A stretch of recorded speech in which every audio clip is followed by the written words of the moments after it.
Welcome to LLM Tech Stories. So this is episode number 9, wherein we are going to look at how to use Claude Code within VS Code. So the prerequisite is that we need to have Claude account with a pro subscription. You need to have Claude Code installed. You need to have GitHub CLI installed. So this GitHub CLI probably you can use it for viewing pull request and doing the GitHub diff, and then you can actually install VS Code in your machine. So these are the prerequisites.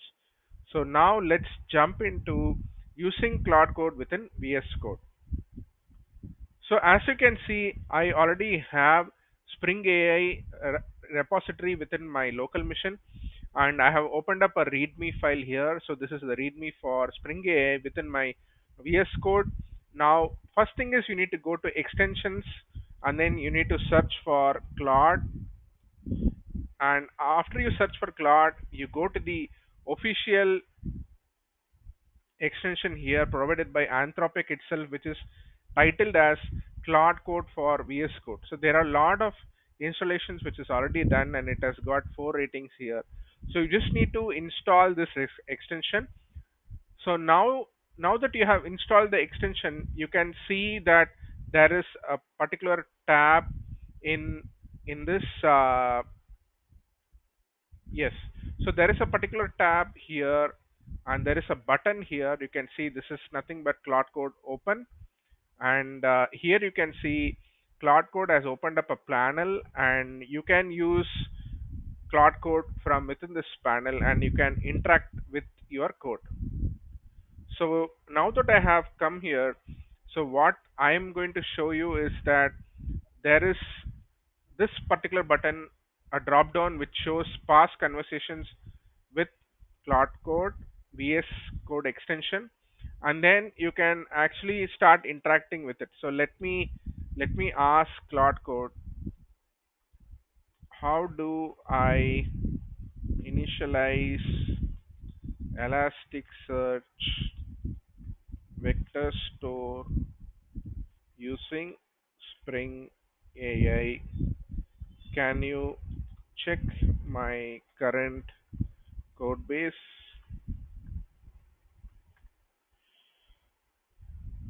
So in the previous set of videos, you might have seen me interacting with Claude Code and Terminal, and now I'm using VS Code extension.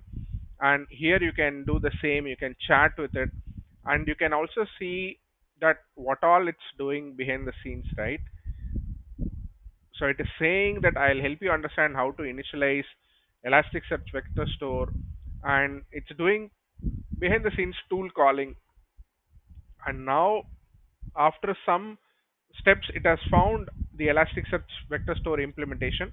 So it is actually stating this is the file. It is reading that file, and then it's actually reading the integration test file as well. So now it's stating, let me check if there is a starter module for Elasticsearch. So this is how within Spring Boot how we use the things. You will have a starter module, and it's basically finally the answer I would expect is how do I integrate this particular module within my code base, existing code base, and how do I make some changes. So let me just wait for the response. Okay, so it has actually come up with a very comprehensive response. Yes. Initializing Elasticsearch vector store in Spring AI. So based on your code base, there are two main approaches. One is you can use Spring Boot auto configuration. So you just need to add this starter dependency. And within the application.properties, you add all this metadata about your Elasticsearch vector store. For example, what is the index? What are the dimensions? What is the similarity method which you are using, right? So all this you can basically configure in your application properties, and then it says you can inject it and use it in your controller. So you might have some REST endpoints where you might internally you need to invoke the vector store, and it has given the example code as well.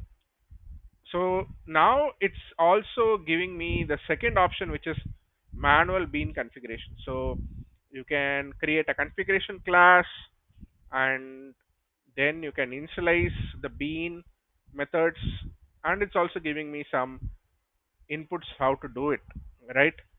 So now that we have done, so this is basically the Claude code exploration part provided by VS Code Extension.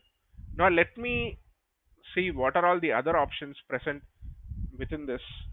So let's say I type the forward slash, so I get new conversation. So if I click, let me see what happens. So it's basically opening up a new tab. So I can close the existing tab and I can start creating a new conversation. Now let me type yes. So it is saying you can clear the conversation, you can resume the conversation. So when you select resume, it is listing out the past conversations and you can actually select, for example, I can select this and I can go back to that. And let's say I want to clear the conversation, it's going to clear it up, right? And now you see it has actually cleared up and it has opened up the new conversation. Fine. Now, what are the other options? So, mention a file. So, you can actually use at. So, like how we do it in Facebook or even LinkedIn, you can actually tag people. So, here you can use at and you can tag the files and you can actually ask questions about it, right? So, for example, let's say let's say I'm interested in MongoDB itself. So I can say MongoDB vector. Yeah. So so now that I have mentioned this file, so I can say, can you summarize the test cases in this integration test file, right? So what it's going to do? It's going to read up this. Let's see.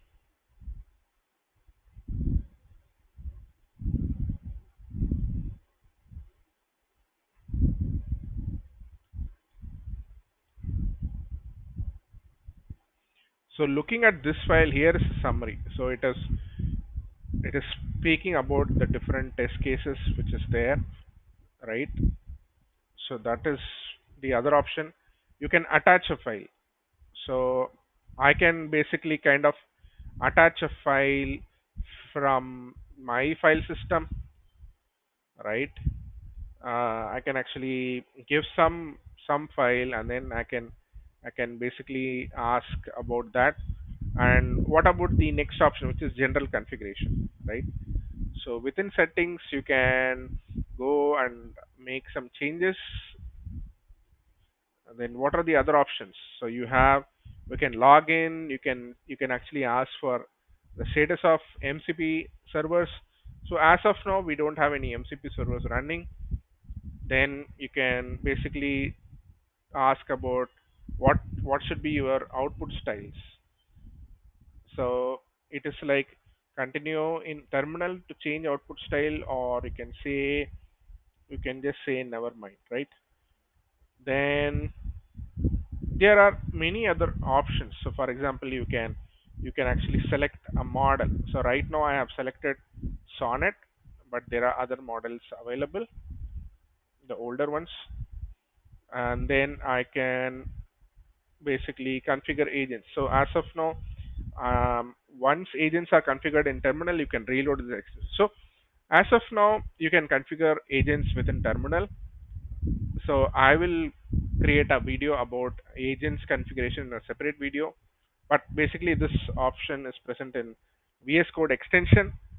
And then what about configuring hooks? So this also I assume it's not present in the extension. So many things are dependent on the Cloud Code terminal. What about the permissions? So same way. And now let me just go ahead with the other option, which is manage plugins. Plugins as well. I'll create a new video on that. Right. So there are these options, different options present, which is basically diverting us to the terminal. You can see the icon here. So all these configurations can be done via the terminal only. So now what about the slash command? Compact, context, cost. What is the cost? So now I want to know the cost. So it is saying currently you are using the subscription to power your Claude Code usage, right? And then what are the to-dos? So what are the to-dos? It's saying there are no to-dos. And then let's say I want to, yeah, so slash review. I guess in one of the previous videos I've actually shown how to use the slash command. Basically you can give the PR number and then it will start reviewing the PR. And then for slash PR comments, so you can give a particular PR number and then it will basically get the comments on that PR. And init is nothing but it creates a new claude.md for your code base, right? And then what about the context? So this is what it's saying. The context is, in this context we are using this model. And what about the number of tokens which has been used up? So it's showing almost like 70k out of 200k which is allowed for my account. And what is the category? So per category, what is the segregation? And yes, so how much memory? So basically now my claude.md file is taking around 2.5k tokens. So this is gives the overall token consumption. So you can basically ask about the context. So it's basically the context window for the Claude Code LLM. Then cost we have seen in it. We have seen security review. So let's say you have some project, you can run this security review and then it will analyze and it will actually show what are some vulnerabilities. You might have some dependencies or artifacts which are very old, which is vulnerable, and then you might need to upgrade that particular artifact, right? Right, fine. So this brings end of this video.